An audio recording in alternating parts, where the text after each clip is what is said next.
Hi friends, ఈ వీడియోలో మనం వాట్సాప్లో వైరల్ అవుతున్న ఫేక్ న్యూసెస్ గురించి అయితే మాట్లాడుకుందాం.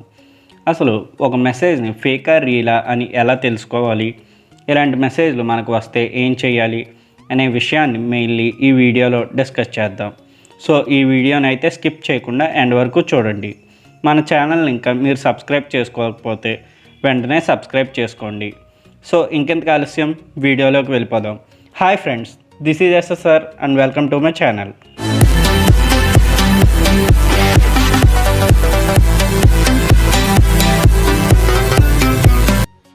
లేటెస్ట్గా అయితే ఒక మెసేజ్ అండ్ ఒక ఆడియో అయితే వాట్సాప్లో చక్కర్లు కొడుతుంది. అవి ఏంటో చూద్దాం. ఫస్ట్ అయితే ఈ ఆడియో క్లిప్ని వినండి. ఇప్పుడు వాట్సాప్ గురించి న్యూస్లో ఏదేదో చెప్తున్నారు కదా, వాట్సాప్ ఇంకా పనిచేయదు అది ఇది అని ఏదో చెప్తున్నారు కదా. అలా కాకుండా ఈ వాట్సాప్ని వేరే కంపెనీ వాళ్ళు వేరే ఎవరో కొనుక్కున్నారు. ఇప్పుడు ప్రెసెంట్ ఉన్న ఓనర్ కాకుండా వేరే ఎవరో కొనుక్కున్నారు. వాళ్ళు ఏం చేశారంటే ఈ మెసేజ్ని మనం ఒక 20 మెంబర్స్కి సెండ్ చేస్తే మన కాంటాక్ట్స్లో ఉన్న వాళ్ళకి మనం వాట్సాప్ ఓపెన్ చేయగానే గ్రీన్ కలర్లో వచ్చింది కదా, వాట్సాప్ ఫ్రమ్ ఫేస్బుక్ అని. అలా కాకుండా మనం పంపించిన మెసేజ్ 20 మెంబర్స్ చూస్తే మన వాట్సాప్ లోగో బ్లూ కలర్లోకి మారుతుంది. బ్లూ కలర్లో వచ్చిందంటే మన వాట్సాప్ అకౌంట్ యాక్టివ్ అయినట్టు. ఈ మెసేజ్ని సెండ్ చేస్తే అట్లా యాక్టివ్ అయ్యిద్ది, లేకపోతే యాక్టివ్ అవ్వదు. యాక్టివ్ అవ్వకపోతే నువ్వు మంత్లీ వాట్సాప్ని ఫీ కట్టి యూజ్ చేసుకోవాలి. మంత్లీ ఎంతో కట్టి, అప్పుడు మనం మంత్లీ ఎంతో ఫీజు కట్టాలంట, అప్పుడు యూజ్ చేసుకోవడం కుదిరిద్ది. లేకపోతే ఫ్రీగా యూజ్ చేసుకోవడం, ఇప్పుడు ఎలా అయితే యూజ్ చేస్తున్నామో అట్లా యూజ్ చేసుకోవడం కుదరదు. సో ఈ మెసేజ్ని మనం పంపించేస్తే ఇప్పుడే ఫ్రీగా అయిపోతుంది కాబట్టి ఫ్రీగా యూజ్ చేసుకోవచ్చు, లేకపోతే ఈ ఆడియో అండ్ ఈ మెసేజ్ అయితే ఆల్మోస్ట్ సేమ్ ఉన్నాయి. ఈ మెసేజ్ అయితే ఇప్పటిది కాదు, 1.5 year ముందు కూడా ఒకసారి ఇలానే వైరల్ అయింది. సో ఫ్రెండ్స్, ఇది నిజమా అని చూస్తే కొన్ని క్వశ్చన్స్కి మనం ఆన్సర్ చేసుకుంటే మనకే అర్థమవుతుంది ఆ న్యూస్ ఫేకా రియలా అని. సో ఏదైనా న్యూస్ మనకు వచ్చినప్పుడు దాని బ్యాక్గ్రౌండ్లోకి మనం వెళ్తే దాని గురించి మనకు క్లియర్గా అర్థమవుతుంది. ఫస్ట్ క్వశ్చన్ వచ్చేసి వాట్సాప్ హిస్టరీ. అసలు వాట్సాప్ని ఎప్పుడు ఎవరు స్టార్ట్ చేశారు అని చూస్తే 2009లో ఇద్దరు ఫ్రెండ్స్ కలిసి వాట్సాప్ స్టార్ట్ చేశారు. దాన్ని 2014లో స్టార్ట్ అయిన 5 సంవత్సరాల తర్వాత ఫేస్బుక్ $19 బిలియన్ పెట్టి కొనేసింది.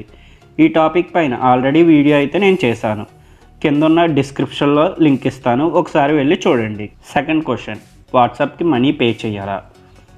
వాట్సాప్ కంప్లీట్లీ ఫ్రీ, దానికి మనం మనీ పే చేయాల్సిన అవసరం ఏమీ లేదు.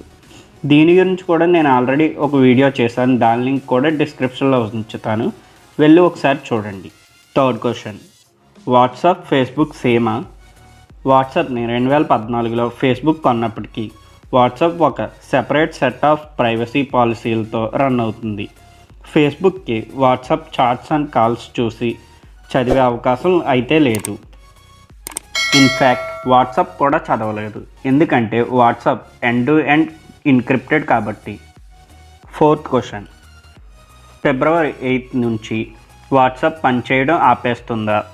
నో, February 8 నుంచి కొత్త ప్రైవసీ పాలసీని తీసుకొస్తున్నామని నోటిఫికేషన్ అయితే వచ్చింది వాట్సాప్ నుంచి. కానీ చాలామంది యూజర్స్కి అది నచ్చక టెలిగ్రామ్ అండ్ సిగ్నల్ అనే మెసేజింగ్ యాప్స్కి స్విచ్ అవుతున్నారు.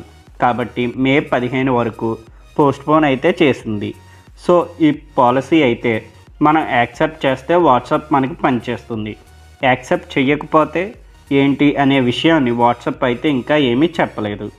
సో వాట్సాప్ పనిచేయకపోవడం అయితే ఛాన్స్ ఏమీ లేదు. అలాంటి న్యూస్ని అయితే నమ్మకపోవడమే బెటర్. ఇక ఫిఫ్త్ క్వశ్చన్, ఇలాంటి ఫేక్ న్యూస్ని వాట్సాప్ ఆపలేదా? వాట్సాప్ ఫేక్ న్యూస్లకి అడ్డాగా అయితే తయారైంది. అయితే ఎండ్ టు ఎండ్ ఎన్క్రిప్షన్ ఉండడం వల్ల మన మెసేజెస్, మన కాల్స్ని వాట్సాప్ అయితే చూడలేదు. సో ఒక మెసేజ్ని చూడలేనప్పుడు అది ఫేకా కాదా అని వాట్సాప్ అయితే ఎలా చెప్పగలదు? అందుకే కొన్ని చేంజెస్ అయితే వాట్సాప్ సైడ్ నుంచి చేస్తుంది. ఫర్ ఎగ్జాంపుల్, ఫార్వర్డింగ్ మెసేజ్ అప్పట్లో కాంటాక్ట్స్ అందరికీ పంపించుకునే అవకాశం ఉండేది. కానీ ఇప్పుడు ఓన్లీ అప్ టు 5 మెంబర్స్కి మనం ఏదైనా మెసేజ్ని ఫార్వర్డ్ చేయొచ్చు. సో వాట్సాప్ తన సైడ్ నుంచి అయితే ట్రై చేస్తుంది, కానీ ఫేక్ మెసేజ్ అయితే ఆగడం లేదు. నెక్స్ట్ క్వశ్చన్, ఒక మెసేజ్ని ఫేకా రియలా అని ఎలా గుర్తించాలి? ఫస్ట్ థింగ్, గూగుల్ చేయండి, లేకపోతే యూట్యూబ్లో సెర్చ్ చేయండి. ఈ రెండిట్లో ఏదో ఒకటి ఖచ్చితంగా మీకు హెల్ప్ చేస్తుంది. అండ్ స్పెషల్లీ అఫీషియల్ ట్విట్టర్లో కూడా ఒకసారి చెక్ చేయండి. ఏ ఇంపార్టెంట్ అనౌన్స్మెంట్ అయినా మోస్ట్లీ ట్విట్టర్లోనే అప్డేట్ చేస్తాయి companies. So companies official Twitter అకౌంట్స్లో మనం చూస్తే అది రియలా ఫేకా అని విషయం మనకు తెలుస్తుంది. ఒకవేళ ట్విట్టర్లో ఉంది అంటే అది రియల్ అన్నట్టు, లేదు అంటే ఫేక్ అయ్యే ఛాన్సెస్ ఎక్కువ ఉంటాయి. సో మీరు అది గుర్తుపెట్టుకోండి. ఓకే బ్రదర్, ఇదంతా క్లియర్గా నువ్వైతే ఎక్స్ప్లెయిన్ చేసావు. మరి ఒక న్యూస్ ఫేక్ అని తెలిసాక మనం ఏం చెయ్యాలి? ఒక మెసేజ్ ఫేక్ అని తెలిసాక ఏం చెయ్యాలి అంటే, ఒకవేళ అది అన్నోన్ పర్సన్స్ నుంచి వస్తే అది రిపోర్ట్ చేయండి, వీలైతే బ్లాక్ చేయండి. ఒకవేళ తెలిసిన వాళ్ళ నుంచి వస్తే వాళ్ళకి చెప్పండి ఇది ఫేక్ న్యూస్, ఇంకా ఫార్వర్డ్ చేయకండి అని.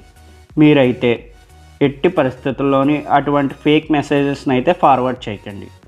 సో ఇది ఫ్రెండ్స్, మొత్తం మీద వాట్సాప్ ఫేక్ మెసేజెస్ పైన నా ఒపీనియన్.